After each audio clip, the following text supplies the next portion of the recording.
भारतीय संघानं पाखड्यांना चेचलं. पाखड्यास मंत्र्याकडून भारतीय क्रिकेट संघानं चषक नाकारला. मुजोर पाखड्यांची आंतरराष्ट्रीय नाचक्की. क्रिकेटच्या इतिहासातला अभूतपूर्व प्रसंग. विजेत्या संघानं चषक स्वीकारण्यास दिला नकार.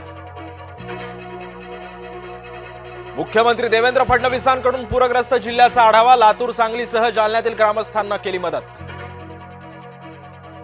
मराठवाड्यावरचं पूरसंकट कायम. नाथसागरमधील विसर्गामुळे गोदावरी फुगली. नाशिकात मध्ये सुद्धा प्रचंड आव्हानात्मक स्थिती. पूरग्रस्तांसाठी मंदिरांनी दानपेट्या उघडल्या. 4 मंदिरांकडून पूरग्रस्तांसाठी आर्थिक मदतीची सुरुवात. मंदिरातील भक्तांचं धन गरजवंतांच्या झोळीत. आरक्षणासाठी लातूरात सकल धनगर समाज आक्रमक. मांजरा नदीमध्ये उडे मारून जलसमाधी घेण्याचा इशारा. धनगरांना हवंय अनुसूचित जमातीमध्ये आरक्षण. येवला तालुक्यामध्ये मुसळधार पाऊस तर अंदरसूल नदीला पूर. छगन भुजबळ यांच्याकडून नुकसानीची पाहणी.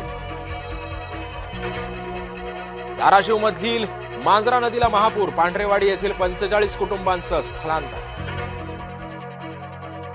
दक्षिण सोलापुरात अतिवृष्टीनं शेतकरी त्रस्त. लिंबाच्या बागेमध्ये साचलं गुडघाभर पाणी. शेतकऱ्याचं मोठं नुकसान. सोनम वांगचुक भोवतीचा फास आवळला. वांगचुक यांच्या आर्थिक व्यवहारामध्ये सापडली बेशिस्तता. रासुका अंतर्गत सोनम वांगचुक सध्या अटकेत. असला आगाऊपणा करू नका. पुराच्या पाण्यामध्ये शिरणं तरुणाच्या आला अंगलट. काजळा इथं उपस्थितांनी मदत केली आणि आगाऊ तरुणाचा वाचवला जीव.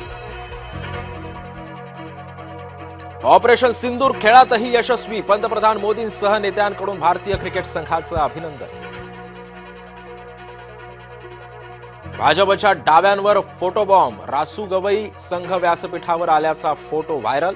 कमल गवई यांच्याबाबतच्या वादानंतर भाजपचा फोटोबॉम्ब. कमल गवई यांच्या हजेरीबाबत डाव्यांकडून बुद्धिभ्रम. कुणी हृदय देतं का हृदय? मुंबईमध्ये 63 रुग्णांना हवंय हृदय. यंदा 14 जणांचं हृदय प्रत्यारोपण संपन्न. गेल्या 10 वर्षात केवळ 229 हृदय प्रत्यारोपण शस्त्रक्रिया.